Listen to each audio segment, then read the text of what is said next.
Welcome to Google Ads Unleashed, the podcast that helps you harness the power of Google Ads. And now your host, Jeremy Young. So you spend money, you get in some clicks, you seem that something's going on in your store, people are adding stuff to the cart, people are sort of checking out, but no one is buying. Barely any sales. You're not alone. This is one of the most common pain points that I hear from a lot of especially training clients that we have. And today I want to break down the top 5 reasons why your Google ads aren't converting and what you can do about it. Welcome back to Google Ads Unleashed, guys. Hope everyone is doing fabulously this Monday. So, it's Black Friday week. Hopefully your sales have picked up already. But if they haven't, today is about what can go wrong in your ad account. Because I do quite a lot of teaching. So every Monday I deal with a lot of people who are new to Google Ads, who have never really run many ads or have run very few ads. And usually the ones who have run a little bit, they come to us, and that's why they are in the training, because they say their Google ads are not working. And it's not converting. I'm spending, my competitors are spending and are on there, but it's just not working for me, and what's going on. And whether you're a media buyer, you might even know this yourself, that sometimes you're doing stuff for a client and it just doesn't seem to work. Or of course, if you're a business owner yourself, you just simply can do whatever the hell you want and it just doesn't seem to be moving the needle. So that's why I thought I'd break down sort of the most important things in this podcast. And we'll start with you're targeting the wrong stuff.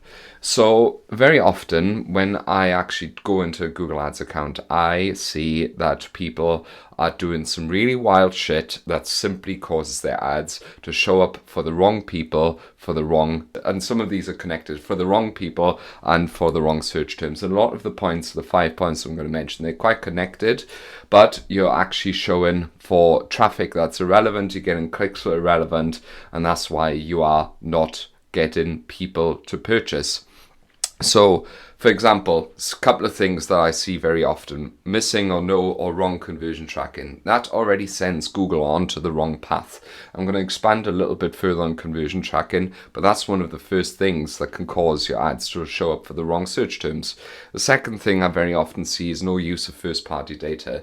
It's quite difficult if you're a completely new store, you won't have this feature, but I've talked a lot about customer lists in Google Ads. Just go back to one of the other episodes to go for that. But very often what I actually see is either a mix of an odd bid strategy with a lot of settings that are on default in PMax or shopping or search that are just wasted spend. Things such as, for instance, opted into asset optimization in PMax without having knowing what it does, or opt into the Google Display Network, stuff like that. I very often see things such as broad match and automated bidding, or actually broad match and manual bidding, which is even worse, which just shows up for a ton of irrelevant clicks. And I also see quite poor understanding of match types, poor understanding of negative keywords, and just poor understanding of how you actually crafting an infrastructure that sets you up to target the right traffic. This also goes to the shopping feed, right? So no optimized titles, no optimized feed, and just putting everything into one PMax and then trying to let it run. What happens then is that you're just showing for random stuff that, of course, is never going to lead, first of all, to high quality clicks, and then secondly to people who want to purchase something from you. So my tip here is to simply do the basics well. Get an expert to get conversion tracking installed. Get yourself audiences set up, optimize your shopping feed. I have so many episodes about how to optimize your shopping feed. Listen to all of them and just set up your campaigns for success with a tight structure that starts with relatively tight match types if you're using search. disregarding any irrelevant or poor placements and settings you don't want, a tight negative keyword list that you're pruning aggressively on a regular basis so that you then have a control over what kind of search terms you actually start showing for. The same goes for shopping. Optimize your feed. Don't have stupid settings on there. Try and split out brand or non-brand, and also listen to the episode where I talk about bidding strategies, because selecting the correct one here also will determine what kind of stuff you show up to. And that's actually my point number 2, wrong bidding strategy. So I've done an episode, especially at the beginning, what is actually going to happen when you don't have any conversion tracking, first party data and anything. You still have to optimize the feed and do the correct setup, but without conversions, it's a bit of a chicken and egg problem. You can't use smart bidding in order to actually generate a consistent and stable flow of sales. So you have to start with maximize clicks or CPC, and you will have some ad wastage, and that is just naturally going to happen until you cross a certain threshold where you can set a TROAS or a TCPA. So there will be some ad wastage, but try to minimize that as much as possible with negative keywords. That is all that you can do, and you'll need to really make sure that you sort of step by step put yourself there. But a lot of people very prematurely jump onto bidding strategies which just make the ads show for irrelevant stuff, because Google has no idea what it's doing, flapping its wings and flapping into every direction, showing the ads to whatever may or may not actually generate an impression and some money for Google. So make sure you're choosing the right bidding strategy. I have a very expansive guide on what to do when you're at the start. Listen to an episode there too.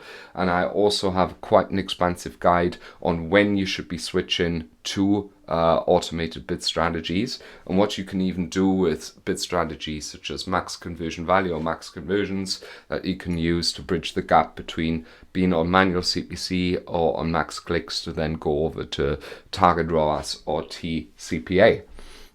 So super important. Also, of course, this links together with your clean data, with your conversion tracking, because without the correct conversion tracking, you can't actually choose the correct bid strategy either. And that brings me to the third point, that the tracking doesn't work, or you're tracking the wrong stuff. So if you're rewarding Google for a page view and that you track that as a conversion, well, guess what? It's just going to go for search terms that will generate the most clicks and the most page views possible. Possibly very high volume search terms, which are more informational rather than transactional, right? Where people are in research modus, where they want to gain more information. But the algorithm, if you treat, for instance, just a page view as a conversion, so tracking the wrong stuff, then of course it will just generate as many of that and waste your money, and no one is going to buy. It's the same with lack of purchases, right? If that doesn't work at all, then you will never be able to feed Google the data that says to Google, hey, this is success, we need more of that, right? So this is something that goes wrong all the time. So usually what I would do to double check whether tracking is broken is to try and click on a branded search, right? And to have the brand search show isolated in a small location where only I am at the moment. And I can click the brand search and make a test purchase. If it shows the following day, everything is working as it should. If it's not showing, you need to diagnose what the issue is. Is it the app that's causing an issue? Do you have it wrongly set up with GTM? What the fuck's going on, right? That's really something that you need to get into, and I would highly recommend that you get an expert if you are really weak in that area, because tracking is so important and cannot under no circumstance be wrong in your ad account, because it sends the algorithm the wrong way and you will not be able to actually understand what is working and what is not working in your ad account. Reason number 4 that I see very often is that the page that you're sending your traffic to is simply dog shit, okay? It loads terrifically slowly. That already causes people to bounce and sends the wrong signals to Google. It very often has follows zero principles of how a product page or landing page should be. So no trust badges, no strong product imagery, no reviews, poor CTAs, poor USPs. I've done a full episode on what a good landing page should look like and what a good product page should look like. And very often I see actually ad accounts which, or people come to me and they watch my training videos and they've set everything up and it's all working fine. And in fact, they've done everything correct, right? They've optimized their feed, they got the audiences set up, they got the conversion tracking, they got all the campaigns, yada, yada, yada, and still it shows zero conversions. And then I look at the product page and it's an absolute fucking disaster, right? I think what happens to a lot of people is because to them the product is obvious that they're selling. It is so obvious to them that they think it's obvious to anyone else. It's almost like, imagine you're listening to this and you speak English. You can't imagine not understanding English, if that makes sense. So it's really hard sometimes to have that sort of that objectivity to step away and to analyze and look at your thing and say it's really just not that good. And it's hard to admit as well because it's like a personal defeat. I had this thing last week where a client was in a training call with me and he sells some supplements for horses, which is really a cool product. But I said to him, listen, everything here is going wrong already, right? Like if you look at your product photos, you literally just have the photo of your product, and it literally looks like a liter of diarrhea, right? It's in this brown fucking thing. Sloshing around in there. It looks absolutely horrific. Then we looked at the competitors where there was a happy horse on there and nice imagery even just on the packaging, and it already started there and the rest was shit as well. So literally that is already where things are going wrong. My pro tip here is if you have the right traffic, if you have good ads that are generating clicks, if you're doing all the other stuff which I've just mentioned and you still don't have people buying, is simply install Hotjar and ask people, put in an exit intent survey or a survey on your page and ask people the following question: what would stop you from purchasing today? And I guarantee you will get some fucking gold out of that, right? You will get answers in there of people saying the price is too high. I don't like the product image. I don't trust it. This information is missing, whatever. They will tell you, people who fill this out, there's 100 other people thinking the same shit, right? Change your product page. It has to be really, really CRO optimized, and today there's no margin for errors anymore. Maybe 6 years ago you got away with a bit of a shitty product page, but people liked the product anyway and that was the end of it, and it still worked. Today this just is not good enough. So a big part of our job nowadays is really to understand what happens after the click and then to optimize that, which takes me to my fifth point, is that you have either a product that's simply not competitive or you have a shit new customer offer. What do I mean by that? So for instance, competitiveness by price is a simple thing that you can check.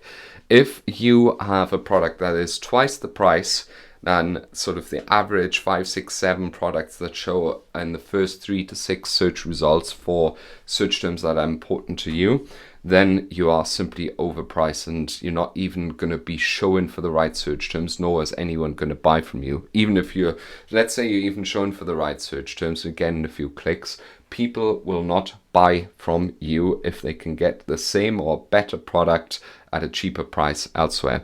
And it's simple psychology, because Google, first of all, is a product comparison engine. Yeah, never forget that. So the cheaper product actually affords you more visibility and more reach and more clicks. But at the same time, people buy when the perceived value of what they are actually wanting is higher than the actual price of the product. And the cheaper your product, the better, the more sales you will make. For instance, if you'd give all of your products away for free, I bet you'd have the highest conversion rate you'd ever have in your entire life, right? So price is a massive, massive factor, and people confuse this sometimes with new customer offer, which I'm going to get to. Price is one thing and it's very important, and good pricing policy and an intelligently priced product is super, super important for your store success. And this is proven. This is just not an online thing. It's even offline. You get this in Starbucks, for instance, right, where they coax you into choosing certain sizes because it's a better perceived price. And pricing is just so, so, so important. And then lastly, I want to wrap up with sort of the last idea in that, and that is your new customer offer. So when you actually get people onto your site, you need to convince people why they should become a customer with you. So of course, reducing your price and giving them a discount is one way of doing it, but there's many ways to skin a cat here, right? So you have to provide a reason why people should be purchasing with you and become a customer of yours and give you the trust, bonus forward. And this new customer offer could look any sort of way, right? It could be that you're just bundling up a couple of products and giving them off, or you give a free gift with every offer, or you make a buy 3 pay 2 sort of offer, any kind of thing that encourages people to put the thing into the cart and to make the purchase. When I look back at all of the businesses that I've bought something new from so far, I have almost always bought because I thought the offer was good, right? Even think about it yourself, and I don't mean the last Ryanair flight that you booked, right? Because Ryanair is well priced and it's a highly trusted brand, right? So I'm saying Ryanair because that's literally just what I booked half an hour ago.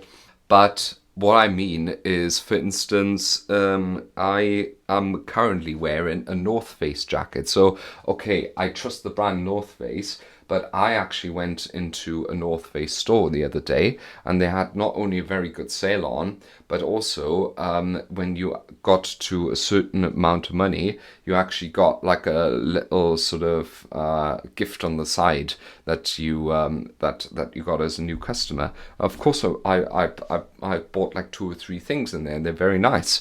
I knew they were going to be nice because it's North Face, so maybe it's not the best example, but it is something that pushes you over the edge in order to try something. And a good customer offer could be anything, right? It could be anything. Let's say, for instance, like in summer, I've been thinking about this for a long, long time because it's one of the best salesmen I've ever come across. I went to a food festival in Cardiff, and there was this gentleman, and he sold sausages. He was a butcher, and his new customer offer was like a pick a mix bag of 5 different sausages, and he would like make a recommendation to you which ones you should try. And just the way he presented that is the bait, like, here, try 5 and get this for free, and you can come back and and on your next one which you really like, you can have this discount. That was an amazing sales strategy to not only increase his average order value, but also to convince you to try the brand, to try him and give him the trust. And that's what a lot of people simply go wrong with, okay? So look at all these things and see if it works. If it's not that Google Ads just doesn't work. That's not a thing. Sometimes that is a thing, but very rarely it is. If your ads aren't converting, there's usually a reason, and it's usually always fixable. And if you want to find out how, one-to-one coaching I've already mentioned. You can always hit me up for that to find why it's not working for you, and we'll help you to make it work within 3 months. We also have opened our doors for the new year to take on new clients, because we've just expanded our team by 2 more growth managers, which is super, super exciting and a big step for us. So just send me an email at jeremy@younganddigital.marketing, or you can find me also via our website, younganddigital.marketing, and can book a call with me. Or lastly, you can just send me a nice message with any question you may have to Jeremy Young Google Ads on LinkedIn. Thank you very much for listening, and thank you very much if you're subscribed as well, and I'll see you in the next episode.